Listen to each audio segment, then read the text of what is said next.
તો બનાસકાંઠાના થરામાં ભુવાજી અંધશ્રદ્ધા ફેલાવે છે તેવો આક્ષેપ વિજ્ઞાન જાથાએ કર્યો હતો।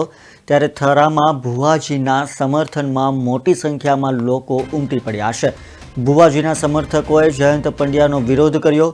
ભક્તોએ બનાસકાંઠા આવી ભુવાજીને રોકવાની ચેલેન્જ કરી છે। બનાસકાંઠાના થરામાં વિજ્ઞાન જાથાના જયંત પંડ્યા સામે હજારો લોકોએ હાથમાં બેનરો લઈ વિરોધ પ્રદર્શન કરી ભુવાજી વાઘજીને ધૂણતા રોકવા માટેની ચેલેન્જ આપી હતી। 3 દિવસ પહેલા વિજ્ઞાન જાથાના જયંત પંડ્યા અને તેમની ટીમ થરા પહોંચી હતી અને તેમને થરાના ભુવાજી વાઘજી દોરા ધાગા કરી લોકોમાં અંધશ્રદ્ધા ફેલાવતા હોવાનો આક્ષેપ કરીને પકડી પાડ્યા હતા અને તે બાદ ભુવાજીને પોલીસ મથકે લઈ જવામાં આવ્યા હતા અને ત્યારબાદ ભુવાજીના સમર્થકો ઉમટી પડ્યા હતા।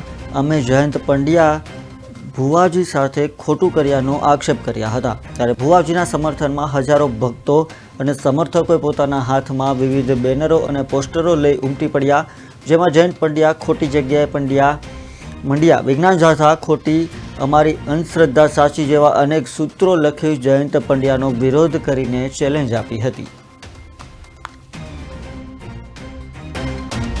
ભુવાજી એક તો અપાહિત છે, વર્ષોથી પોતાને માતા ઉપર શ્રદ્ધા હતી ને માતાજીના આશીર્વાદથી એમના લગ્ન પણ થયા અને તમે જોતા હશો કે અમે આટલા વર્ષોથી જુઓ છે પણ ભુવાજીની સાદગી છે, મંદિરે પૂજા કરે છે, પોતે આસ્થા રાખે છે, પોતે કોઈના પૈસો લેતા નથી।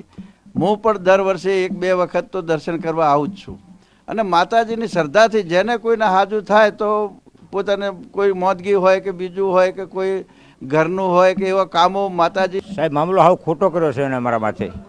હું તાંત્રિક વિધિ કરતો નથી અને કોઈ દિવસ કરીએ નથી, મને ખબર પડતી નથી તાંત્રિક વિધિ કેને કહેવાય। હું તો એક માતાજીની શ્રદ્ધાથી એના વિશ્વાસથી જે માતાજી આશીષ આલે છે એ લોકોના કામ થાય છે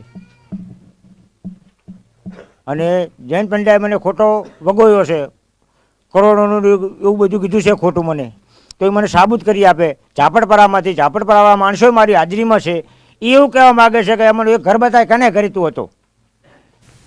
જયંત પંડ્યા આવું ખોટું કરે છે મારા માથે, મેં એમનું શું બગાડ્યું છે એ મને બનાસકાંઠામાં સાબિત કરી આપે।